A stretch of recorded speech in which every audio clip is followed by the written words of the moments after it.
Hello student, आज के इस वीडियो लेसन में हम पढ़ने जा रहे हैं ICSE क्लास 8th की पाठ्य पुस्तक मधुबन हिंदी पाठमाला। इस वीडियो लेसन में हम हिंदी का पाठ 5 पढ़ेंगे। इस पाठ का नाम है शक्ति और क्षमा। और शक्ति और क्षमा एक कविता है और इस कविता के कवि हैं श्री रामधारी सिंह दिनकर जी।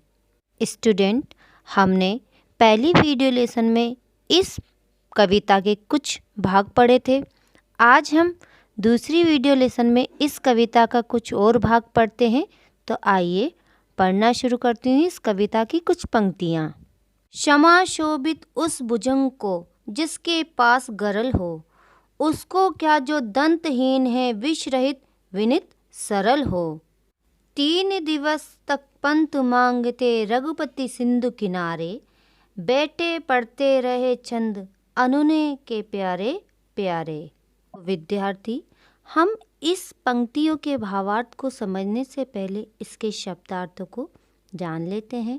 तो आइए इन शब्दार्थों को देखते हैं। भुजंग शब्द का अर्थ होता है सांप, गरल शब्द का अर्थ होता है विष, अनुनय शब्द का अर्थ होता है प्रार्थना और शोभित शब्द का अर्थ होता है शोभा देती है। अब इसका भावार्थ पढ़ते हैं। कवि कहते हैं कि एक विषैले सर्प द्वारा ही किसी को क्षमा दान देना उचित प्रतीत होता है। जिस सांप के मुंह में न दांत हैं न विष है, वह किसी को क्षमा दान देने के योग्य नहीं है। कवि के अनुसार विनम्रता का परिचय देते हुए श्री रामचंद्र जी किनारे बैठकर समुद्र से 3 दिन से रास्ता मांग रहे थे, उनसे रास्ता देने का निवेदन कर रहे थे। अब हम इस कविता की कुछ और पंक्तियाँ पढ़ते हैं। उत्तर में जब एक नाद भी उठा नहीं सागर से, उठी धधकती पौरुष की आग राम के सर से।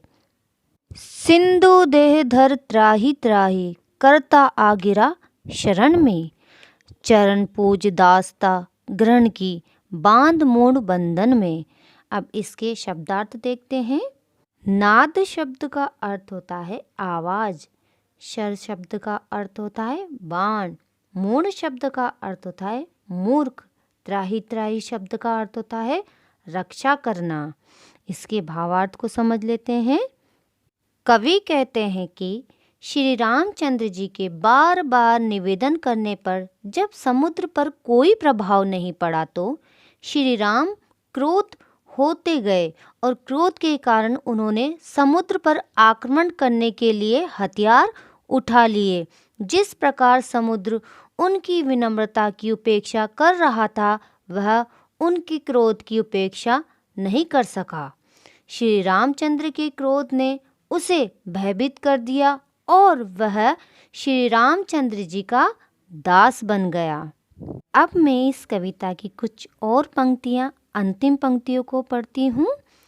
सच पूछो तो सर में ही बसती है दीप्ति विनय की, संधि वचन सम पूजे उसी का, जिसमें शक्ति विजय की। सहनशीलता क्षमा दया को तभी पूजता जग है, बल का दर्प चमकता उसके पीछे जब जगमग है।